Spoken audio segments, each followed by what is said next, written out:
মোদের ব্যবসায় লাল বাতি জ্বলবে, কি যে উপায় হবে রে বাবা, একটু বলে দেন বাবা।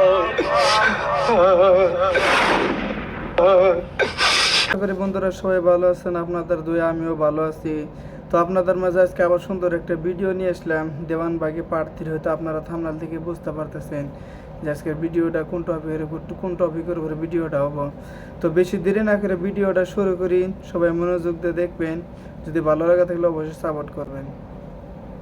কিরে তুই কাঁদতে আছো হঠাৎ আজকে, এত ইমোশনাল হয়ে গেলি কে? হইসটা কি বাবা? আপনি তো বলেছিলেন বাবা, যে কোনো বিপদের সময় আপনি আমাদের পাশে থাকবেন। আপনি উফাত গমন করেছেন, কিন্তু আমরা মনে প্রাণে বিশ্বাস করতাম বাবা আপনি আমাদের মাঝে এখনো আছেন, কবরে আপনি আমাদের সাথে থাকবেন। কিন্তু বাবা দুনিয়াতেই তো আপনি আমাদের সাথে এখন আর নাই।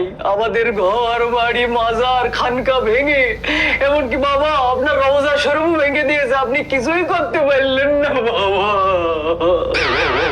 বাবা আপনি বলেছিলেন বিপদের দিনে আমাদের পাশে থাকবেন বাবা, কিন্তু ওই ওয়াহাবিরা এই দেশের মানুষ আপনার রওজা শরীফে আগুন জ্বালিয়ে পুড়িয়ে ছারখার করে দিয়েছে, আপনি কিছুই করতে পারলেন না বাবা। কিছু করা সম্ভব বলটা এখন কাইন্ডে কি কোনো লাভ আছে? না।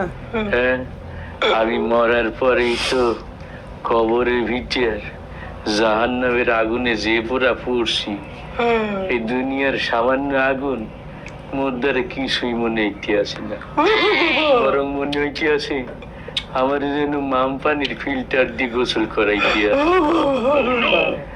এই আগুন এসছে জাহান্নামের আগুন, আর কত বেশি গরম, মোর কইলে গির্দে ফুসফুস সব পুড়িয়ে ছারখার হয়ে গেছে। আর তোরা কানতে আসো দুনিয়ার আগুনের লেগে, এ তো কিছুই না বেটা, কান্নাকাটি করা লাগে।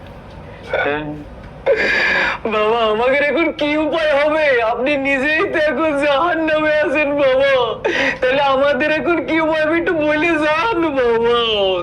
আলার বালা পাডার ঘরে পাডা, তুই আছো তোকে উপায় লিগে, আমার নিজের উপায়ের কাম সারা, আর তুই আছো তোর দান দেয়।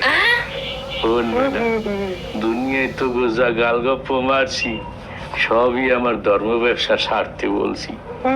চোখ দুইটে বুঝে গেলে দুনিয়ার কেউ কারো না। কবরে যদি একবার কেউ হান্দাই যায়, এর মুরিদকে বাঁচানো তো দূরের কথা, নিজের হোক আর চামড়া বাঁচানোরই কুল পায় না। তোরা তো আইসো কোন জায়গার মূর্খ মুড়ি বেটা, যা হরছো হরছো, মাজার যেহেতু জইলে বুঝেই গেছে, আমার কবরে আইসে তবু আর কোনো লাভ নাই। যার যার ইমান আমল আকীদা ঠিক করে যার যার নিজের আখেরের পথ গুছাও। আমার দরবারে আইয়ে তবুও কোনো লাভ নাই, আমার কোনো লাভ নাই। কথা ক্লিয়ার? ক্লিয়ার বাবা। তাহলে এতদিন আপনি আমাকে ধোঁকা দিয়েছেন বাবা? আমি কি তোকে কাউরে গালি টালি দিয়েছি বাবা? আমি তো নিরিবিলি আমার ধর্ম ব্যবসা চালাই গেছি। তোরা যদি বুদ্ধিমানী হইতি তাহলে অবশ্যই আলেম ওলামার কাছে পরামর্শ নিতি। আমি তো তোর মতো কাস্টমারই তালাশ করতাম, যারা আলেম ওলামার কথা শুনবে না, আমাদের সামান্য একটু গালগপ্প শুনেই আমাদের ভক্ত হয়ে যাবে। যাই হোক, দুনিয়ায় যা হাসিল করছি আখেরাত পুরোটাই বরবাদ হয়ে গেছে।